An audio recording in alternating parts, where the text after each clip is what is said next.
이 시간에 저는 이보다 좋을 순 없다라는 제목으로 오늘 말씀을 함께 나누기를 원합니다. 지난 금요일 밤에 제가 꿈을 하나 꾸었습니다.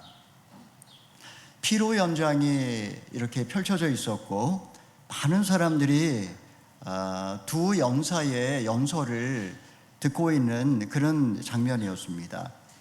모든 사람들은 다 밝고 아름다운 옷을 입은 채 서 있었고, 그리고 그 연설은 아주 재미있고 또 유쾌했습니다.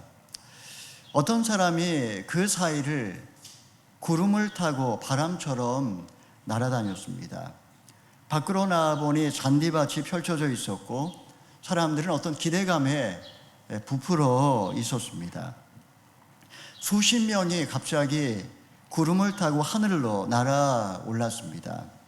그들이 지나가는 하늘은 은하수처럼 강물이 흐르는 것 같았습니다. 엉겁결에 저도 올라타려고 했지만 잃어버린 가방을 찾느라 허둥대는 바람에 기회를 놓치고 말았습니다. 천상에서 아름다운 바이올린 소리가 들렸습니다.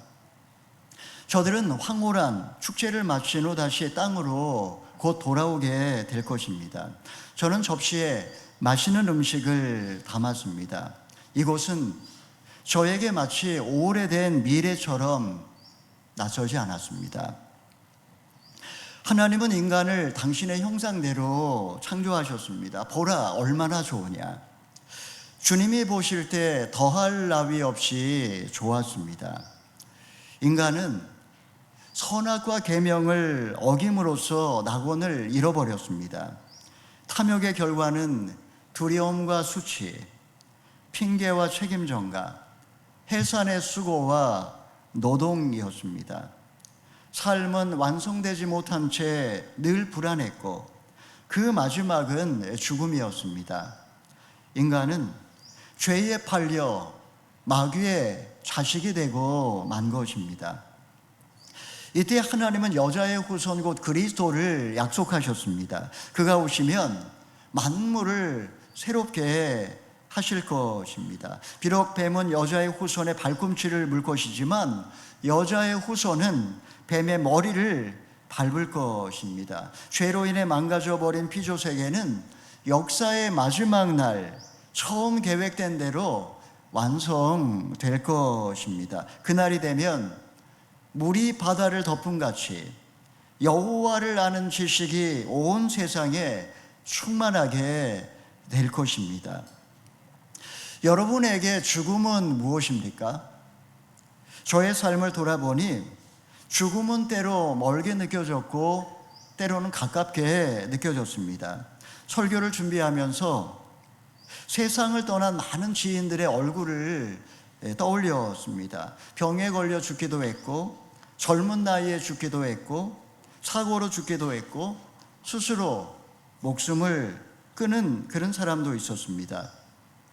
저에게 이 죽음이라는 것은 두려움과 공포의 어떤 대상이었지만 그리스도 안에 있으면서부터 그 안에 평화와 안식이 있었습니다. 때로 깊은 고독과 슬픔을 느낀 적도 있었고 때로 그분의 품에서 말로 다 할 수 없는 기쁨을 느낀 적도 있습니다. 어떤 철학도 어떤 종교도 죽음의 문제를 명확히 해석해 주지 못했기에 죽음 너머의 길은 보이지 않았습니다. 그리스도만이 영원한 시간으로의 길을 열어놓으셨습니다. 곰곰이 생각해 보면 죽음의 강물을 건너 처음 계획된 대로 완성될 나의 모습은 더할 나위 없이 아름답고 너무나 보배로웠습니다. 여러분은 삶의 호흡이 끊어지는 그 마지막 모습을 상상해 보신 적이 있습니까? 죽음 이후에 나에게 어떤 일이 벌어질까요? 하나님의 형상은 죽음으로 소멸되고 내 육신의 장막은 그야말로 그냥 그저 용도 폐기되는 것 아닐까요? 아니라면 보석처럼 간직한 영혼은 완성되고 육체는 다시 살아나는 것일까요? 죽음을 두려움과 공포 속에 맞이하지 아니하고 평화와 안식 가운데 우리가 죽을 수 있기 위해서 오늘 내가 해야 할 것은 무엇일까요? 이 시간에 우리는 본문 말씀을 통해서 죽음 넘어 우리가 바라봐야 할 오래된 미래에 대하여 함께 생각을 해보고자 합니다. 첫째는 내적 본체의 현현입니다. 우리 1절의 말씀을 읽어보겠습니다. 시작. 그리스도께서 그들에게 말씀하셨습니다. 내가 너희에게 진실로 말한다. 여기 서 있는 사람 가운데 죽기 전에 하나님 나라가 능력을 떨치며 오는 것을 볼 사람도 있다. 지금 예수님이 제자들과 함께 있습니다. 그러면서 너희가 죽기 전에 하나님이 능력, 하나님 나라가 오는 것을 보게 될 사람이 있다라고 했습니다. 여기 있는 모든 제자들도 죽게 될 겁니다. 누구도 예외는 없습니다. 예외가 있다면 아마 몇 사람을 꼽을 수 있겠지만 그 사람에 관해서는 뒤에 나올 겁니다. 예수님을 잘 믿는다고 죽음의 사자가 피해가는 것 아닙니다. 어떤 제자들은 일찍 죽을 것이고, 어떤 제자는 오래 살다가 순교할 것이고, 어떤 제자는 그냥 오래 살다가 그렇게 세상을 떠나게 될 겁니다. 왜 예수님께서는 제자들 중 몇 사람에게 하나님의 나라가 위엄과 권능으로 임하는 것을 보여주려고 하시는 것일까요? 그 이유는 지금 그들에게 하나님 나라, 죽음 너머의 세계를 가르쳐줄 그런 필요가 절실했기 때문입니다. 그들에게 맡겨진 사명은 목숨을 걸어야 했습니다. 현상계 너머 초월의 세계를 본 사람만이 자기의 목숨에 대하여 연연하지 않을 수 있습니다. 현재의 고통은 장차 나타날 영광과 좋게 비교할 수 없습니다. 주님은 자신이 당하게 될 대속의 죽음에 대하여 가르쳐 주셨습니다. 제자들도 그 길을 따라가야 합니다. 그들이 사명을 끝까지 완수할 수 있도록 그들에게 지금 정말 필요한 것은 부활의 영광, 하나님 나라에 대한 소망이었기 때문입니다. 자, 6일 후에 어떤 일이 벌어졌습니까? 우리 2절, 3절의 말씀을 읽어보겠습니다. 시작. 6일 후에 예수께서 베드로, 야고보, 요한만 따로 데리고 높은 산으로 올라가셨습니다. 그런데 예수께서 그들 앞에서 모습이 변하셨습니다. 예수의 옷은 이 세상 그 누구도 더 이상 희게 할 수 없을 만큼 새하얗게 희고 광채가 났습니다. 6일 후에 예수님은 3명의 제자만 데리고 산에 오르셨습니다. 산은 무엇을 의미하는 걸까요? 산은 하늘과 땅이 맞닿는 곳입니다. 그것은 인간과 하나님이 만나는 그런 신성한 곳입니다. 산에 오르기 위해서는 무거운 짐과 얽매이기 쉬운 죄를 다 벗어 버려야만 합니다. 제자들은 예수님을 모시고 힘겹게 그 높은 산에 올랐습니다. 정상에 이르렀을 때 예수님은 놀랍게도 한순간에 변모하셨습니다. 주님은 찬란한 빛으로 옷을 입고 계셨기 때문에 그 모습은 마치 태양처럼 그렇게 빛났습니다. 자, 예수님의 모습은 어떤 모습일까요? 이것은 환상일까요? 실체일까요? 예수님은 미래에 일어날 부활의 영광을 환상 가운데 그렇게 보여주신 것일까요?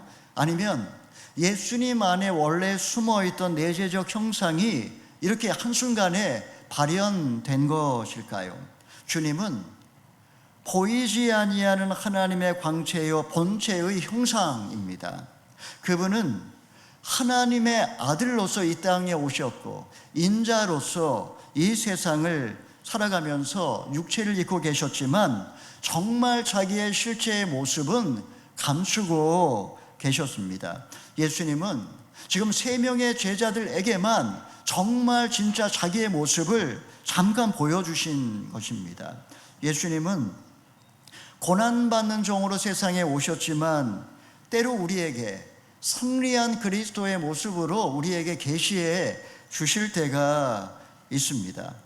어찌 인간이 빛으로 옷을 입고 있는 하나님을 보고 살아남을 수가 있겠습니까? 예수님은 우리가 바라봐야 할, 우리가 정말 예배해야 되는 그리스도의 모습이 어떠한 모습인지를 보여줌으로써 우리로 장차 우리에게 있게 될 고난을 넉넉히 이길 수 있도록 우리에게 믿음을 심어주려고 하는 것입니다. 여러분, 이 예수님의 모습은 예수님의 모습일 뿐만 아니라 하나님의 희망 속에 있는 우리 한 사람 한 사람의 모습이기도 하다라는 것을 보여줍니다.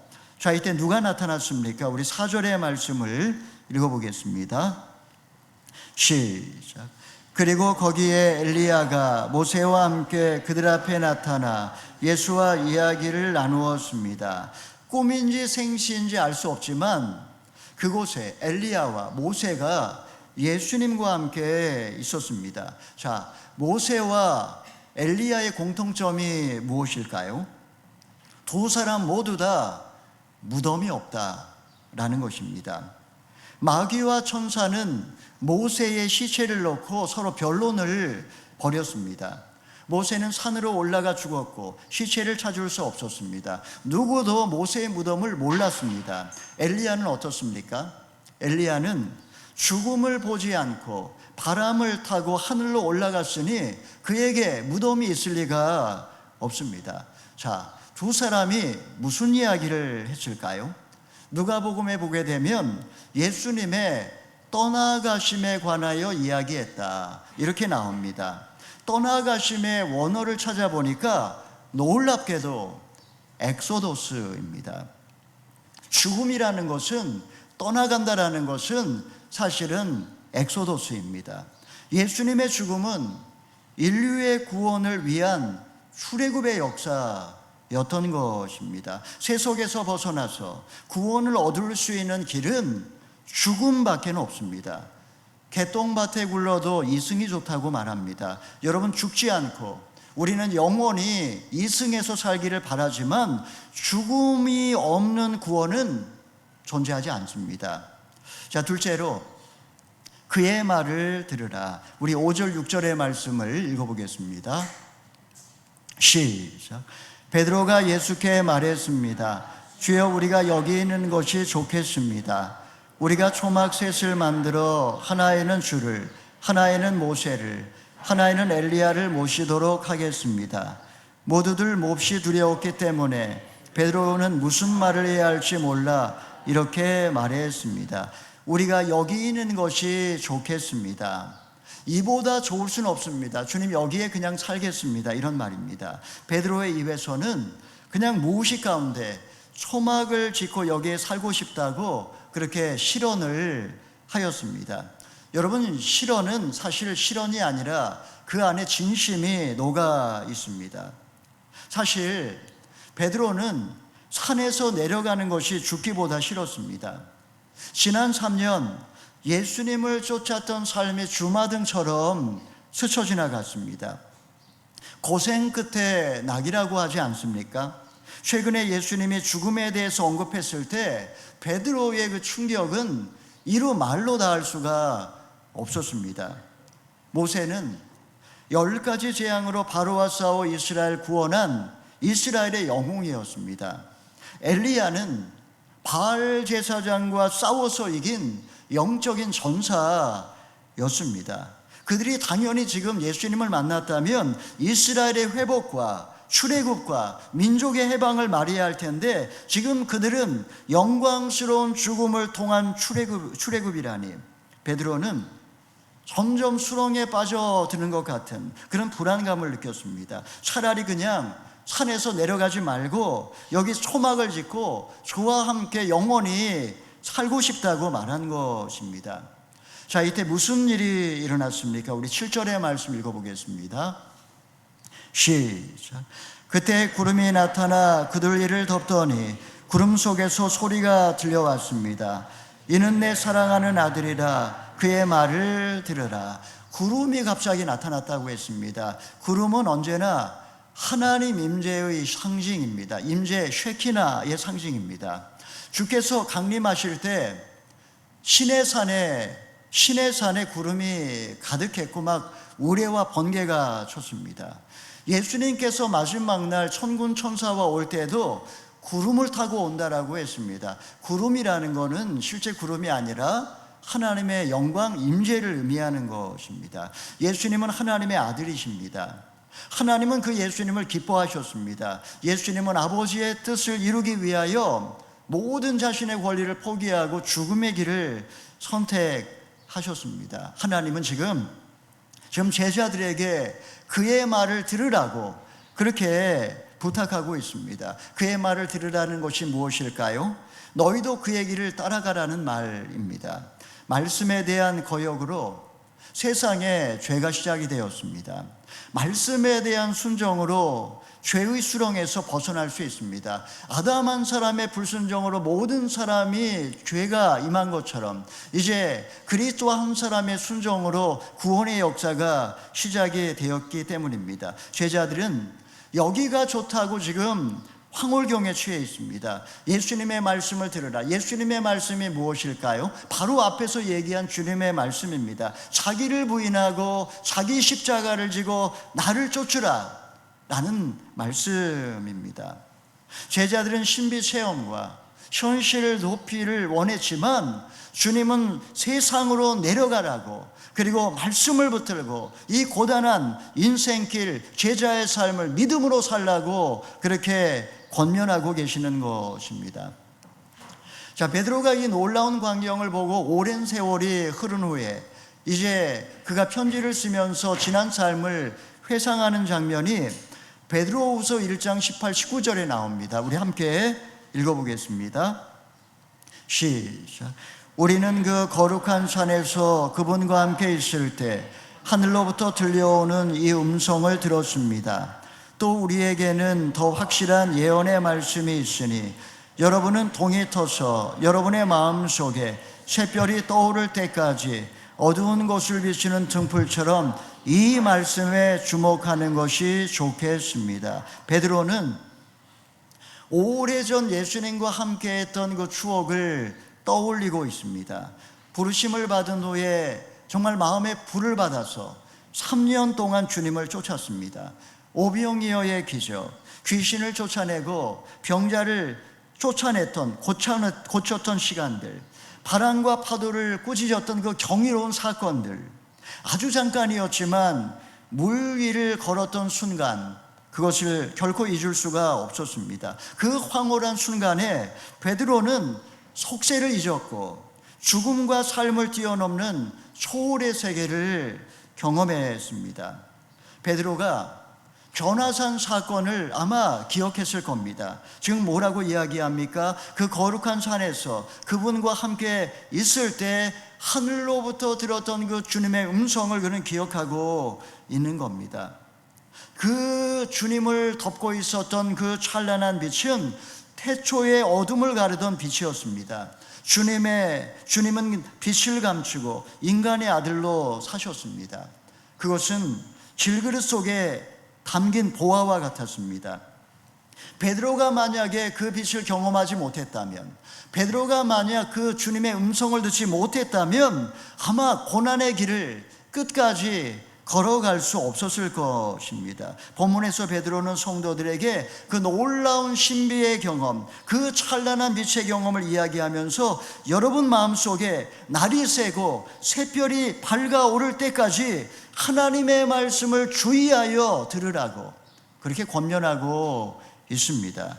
말씀이 육신이 되어 우리 가운데 오셨던 예수님께서는 지금 부활 승천하여 이 세상에 안 계시지만 그분의 말씀은 생생하게 복음의 말씀으로 우리에게 지금 전해져 있습니다. 성경에 주의를 기울이고 묵상하면 샛별처럼 빛이 비출 거라고 베드로 사도가 이야기합니다. 그것은 태초에 비추었던 빛이요, 떨기나무 속에 타오르던 빛이요, 새벽 그 부활절 새벽 무덤에 새어나오던 빛이요, 바울이 다메섹으로 가던 길에 만났던 그런 빛이었습니다. 그 빛이 오늘날 하나님의 말씀 속에 숨어서 우리를 기다리고 있으니 그 말씀을 읽고 그 말씀을 주의하여 하나님의 뜻을 찾으라고 권면하는 겁니다. 저희가 부흥축제 이후에 저희 교회가 성경 통독과 필사, 성경 읽기 성경학교, 성경 파노라마, 어린이 1:1, 그리고 이제 마더와이즈까지 이렇게 말씀에 집중을 하게 되었습니다. 하나님의 말씀을 10번 읽고 20번 읽고 또 읽고 또 읽으면 어느 순간에 우리의 영혼의 마음에 빛이 임하며 마음이 고요해지고 분노가 사라지고 세상에 가득한 아픔이 눈에 들어오기 시작합니다.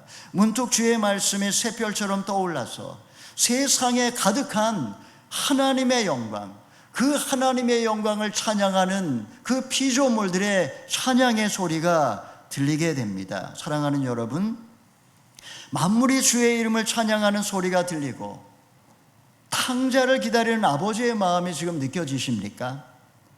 말씀 속에서 고난이 해석되어지고 역사의 징조를 분별하며 장차 도래할 하나님 나라의 완성을 지금 꿈꾸고 계십니까? 세상은 종말을 향해서 치닫고 있는 것처럼 보이지만 그 고통은 잠깐이요 영광은 영원할 것입니다. 여러분, 바로 이것이 우리가 꿈꾸는, 우리가 바라보고 있는 하나님 나라의 비전인 것입니다. 셋째로 성경에 기록된 대로 우리 9절 10절의 말씀을 읽어보겠습니다. 시작. 산을 내려오면서 예수께서 제자들에게 단단히 일러두셨습니다. 인자가 죽은 사람 가운데서 살아날 때까지는 지금 본 것을 아무에게도 말하지 말아라. 제자들은 이 일을 마음에 새겨두면서도 죽은 사람 가운데서 살아난다는 것이 무슨 뜻인지 몰라 서로 물어보았습니다. 자, 제자들이 지금 산에서 내려오고 있습니다. 자, 산에서 내려오면서 그들은 무슨 생각을 하고 있었을까요? 이제 산에서 내려오게 되면 변화산에서 본 그 놀라운 광경을 제자들에게 말해주어야 되겠다. 아마 그런 생각으로 가득 찼을 겁니다. 하지만 예수님께서는 절대로 그것을 누구에게도 부활 전까지는 말하지 말라고 당부하셨습니다. 왜 그러셨을까요? 지금 이스라엘 백성들은 빛으로 옷을 입고 구름을 타고 바람을 가르면서 강림하실 바로 그 메시아를 기다리고 있었기 때문입니다. 수많은 이들이 이 예수님께 몰려들게 될 것이고, 그러면 예수님은 더 이상 십자가 대속의 사역은 감당할 수 없게 되며, 그러면 구원은 더 이상 완성할 수 없게 되는 것이기 때문입니다.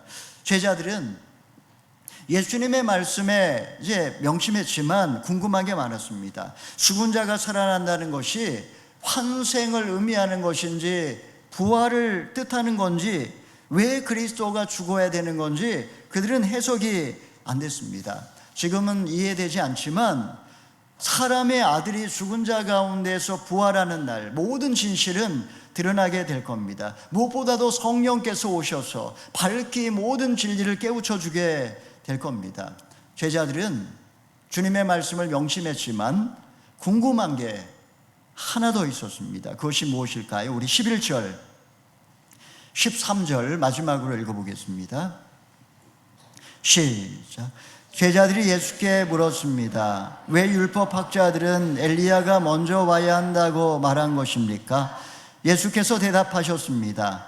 참으로 엘리야가 먼저 와서 모든 것을 회복시킨다.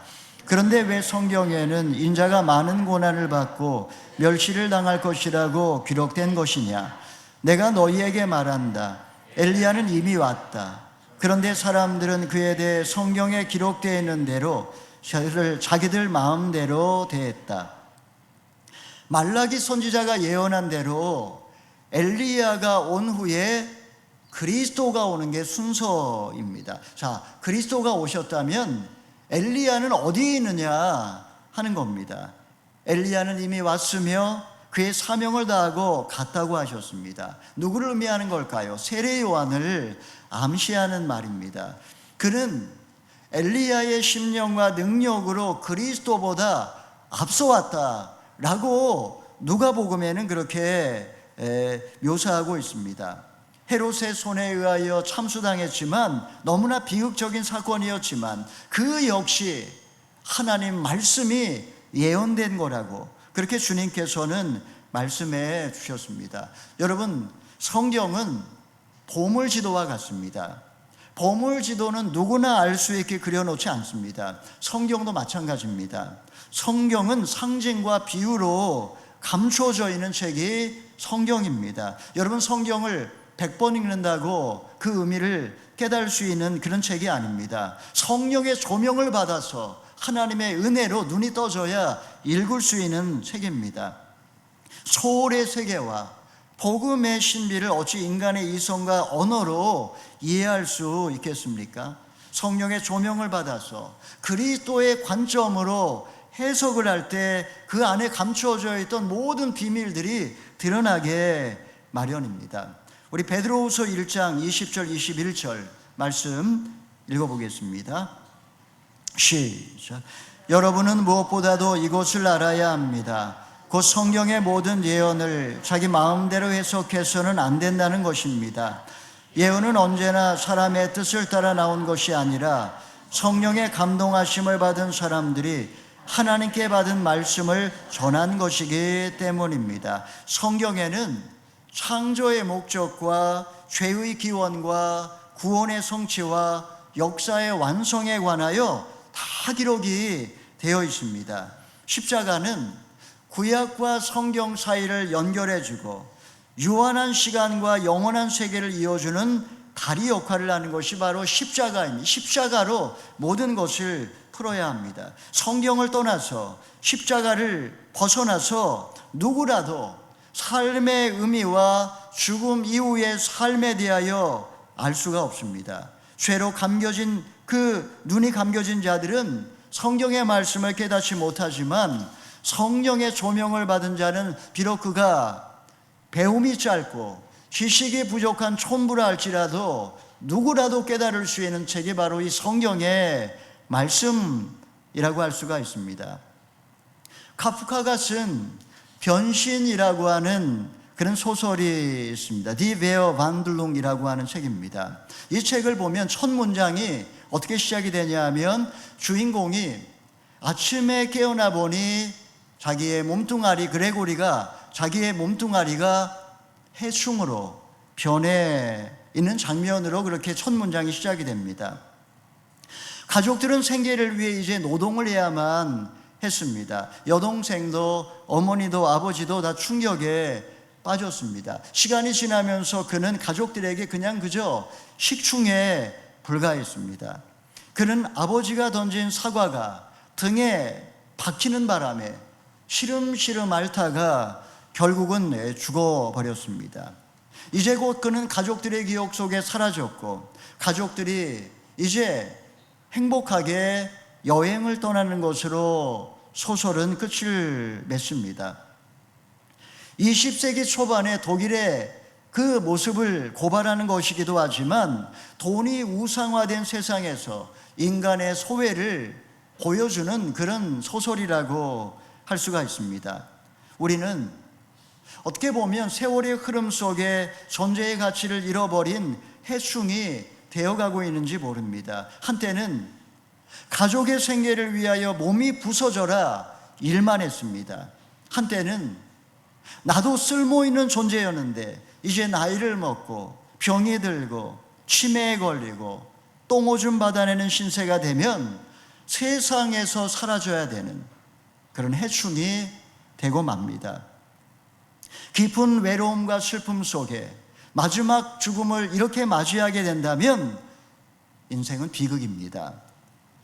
우리는 인생의 종착역을 향해 달려가고 있으면서도 기차가 영원히 멈추지 않을 거라고 착각하며 살아갑니다. 손을 움켜쥐고 눈을 부릅뜬 채 환상과 두려움과 집착과 탐욕을 쫓아 오늘을 살아갑니다. 어느 날 모래시계가 멈추는 순간 우리는 기차에서 내려야 합니다.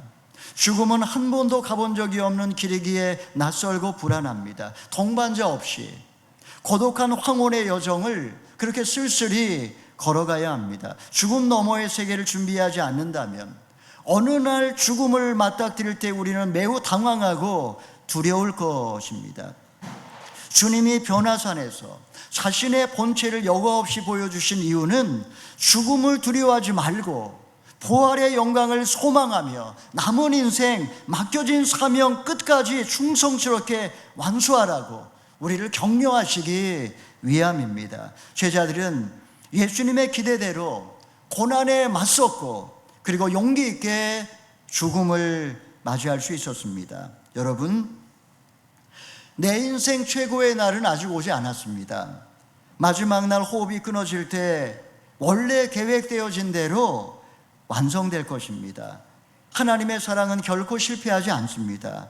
육신의 장막은 한 줌 흙으로 돌아가겠지만 우리의 영혼은 죽음의 강물을 건너 주님의 품에 안길 것입니다. 주께서 역사를 완성하시고 만물을 새롭게 하시는 날, 우리는 영원한 빛 가운데 다시 태어나게 될 것입니다. 사랑하는 여러분, 그날 우리가 눈을 뜨게 될 때 우리 앞에 펼쳐질 세상은 죄도 저주도 불행도 질병도 눈물도 죽음도 없는 하나님의 나라입니다. 그곳에서 우리는 가장 아름다운 옷을 입고 구름을 타고 바람처럼 날아다닐지 모릅니다.